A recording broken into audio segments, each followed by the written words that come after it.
Yeah, thanks, Jack. I thought I'd start with how the carbon tax affects council, and this is page 68 of the council's own report.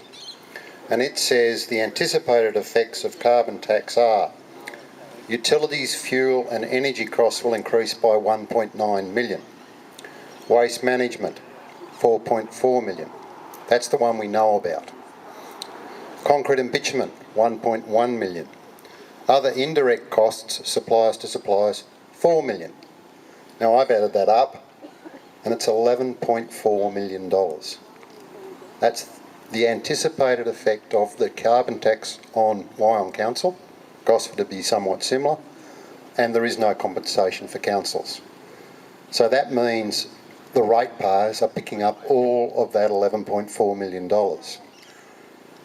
The state government allowed councils to increase their rates by 0.41% as compensation, or to offset it, not as compensation. That's $300,000. So you can see, in fact, there's still $11 million that isn't coming out of anyone's pockets, but what happens is you get less services.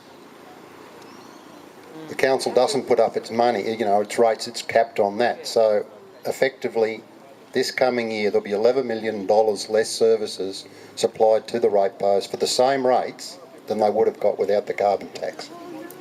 And that's pretty disgusting in my view. And to give you some idea, that's about a quarter of the road budget. So if it came all out of roads, we'd build 25% less roads than we would otherwise build. And that sort of gives you an idea of what we're talking about. It's very significant. Interestingly, I think the last council meeting, when there was some discussion about some state government reductions in expenditure, I put up, well, if we're going to complain about that, we better ask the federal government for an exemption from councils from the carbon tax. That was voted down 6 votes to 4 by the Labor-Green Alliance, and the Mayor supported them on that occasion. So that's where that went. Changing tack a little. Oh, sorry, no, before I go off the carbon tax, one more thing, and you would have seen this in the media this week. Lake Marmora Power Station has closed down. 100 jobs have gone out of Lake Marmora. That's the thin end of the wedge. If nothing changes, Vales Point will close down too.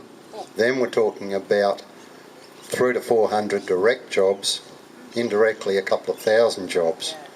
And anyone who knows much about Wyong knows we are desperate for local employment. So people who have jobs there won't be able to get them locally. It'll devastate, particularly the north of our shire. The town of Mannering Park will be basically wiped off the map. And that's all about the carbon tax. And the interesting thing here is that, if anyone studied it, the New South Wales power stations get no compensation. That's because they burn black coal, and black coal is relatively speaking clean, depending, of course, if you view carbon dioxide, which is what makes trees grow, as pollution. But some people seem to take that strange view. So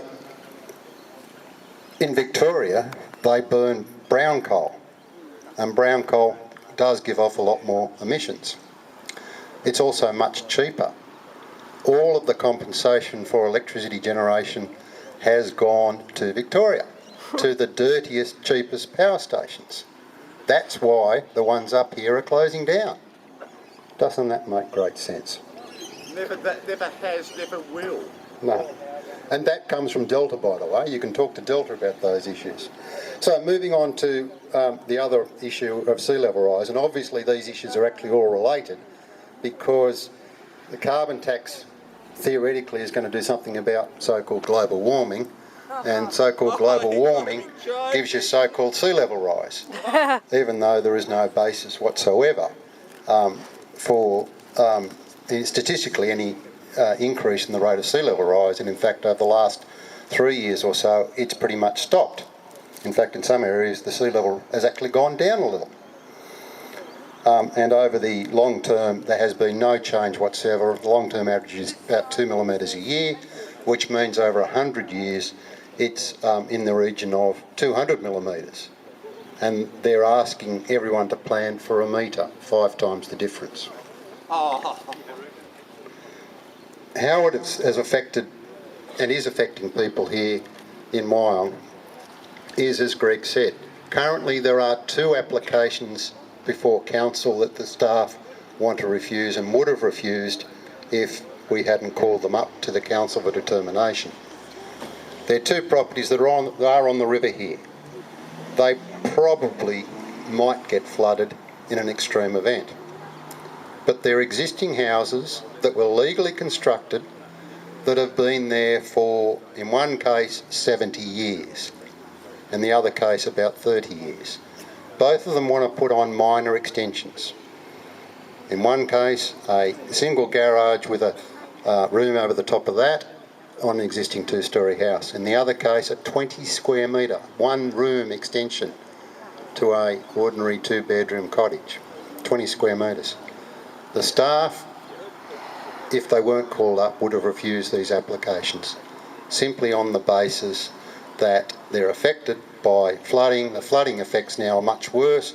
There's a metre of water that might go through these houses, and the view is that you can't allow anyone to do anything on your house.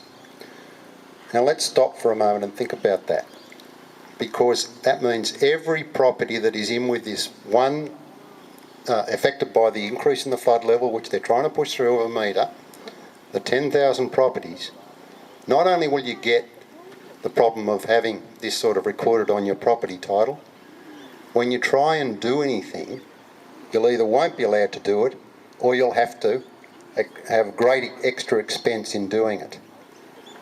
So it really is a huge problem for everyone in Wyong Shire, because when you're talking about potentially 10,000 properties affected, that's 20% of the Shire. 20% of the Shire. It's just horrendous.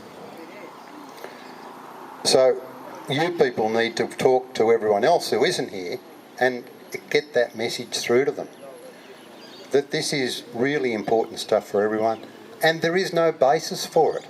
It's somebody's wet dream. David Thompson man's dream, isn't it? Yeah. Slipper. So I should congratulate Pat, who's wandering around somewhere, who's leader of the Gosford group. They did have a great win in council this week, I think it was, wasn't it, Tuesday night, Pat? Well, that's what I was going to say. You've had a great win. You've won the battle. I'm sorry to say you haven't won the war.